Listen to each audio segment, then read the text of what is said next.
नमस्कार मंडळी. ते मी ना दोडक्याची भाजी चिरलेली होती.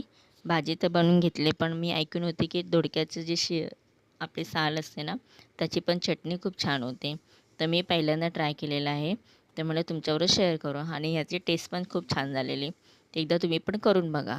तर एक मी टोप घेतलं, त्याच्यामध्ये थोडं तेल टाकलं आणि एकीकडे ते शिरवळच्या जे साली होत्या, ते मी धुवायला म्हणजे पाण्यात ठेवलेलं आणि मग त्या तेलामध्ये जिरा, लसूण, हिरवी मिरची, कढीपत्ता हे व्यवस्थित भाजून घेतलं आणि हे सगळं मी एकाच मिश्रण याच्यातच टाकून घेतले आणि काय बारीक बारीक काप नाही केले, मोठे मोठेच काप होते कारण की मिक्सरमध्ये वाटायचे होते ह्याला सगळ्यांना.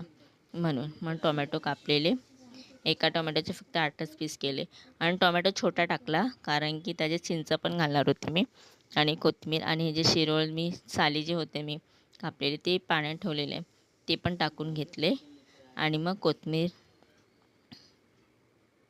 आणि हे सगळे व्यवस्थित मिक्स केलेलं आहे. ही चटणी खरोखर तुम्ही पण एकदा करून बघा, आवडेल. खूप टेस्टी झालेली याची आणि चिंच आणि कोथिंबीर हे सगळं मिक्स करून मी आणि व्यवस्थित ह्याला झाकण लावून ठेवून दिलं.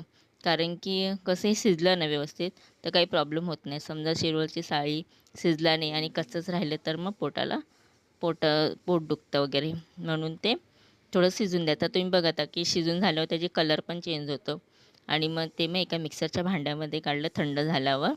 त्यात मीठ टाकलं, शेंगदाण्याचं कूट टाकलं आणि थोडंसं तिळाचं कूट आणि 2-3 चम्मच फक्त पाणी टाकलं आणि बघा झालं माझं सगळं व्यवस्थित वाटून घेतलं आणि इकडे त्याला फोडणी दिली.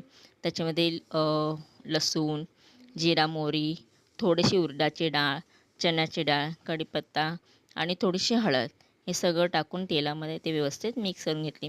अशी माझी चटणी रेडी झालेली आहे. धन्यवाद.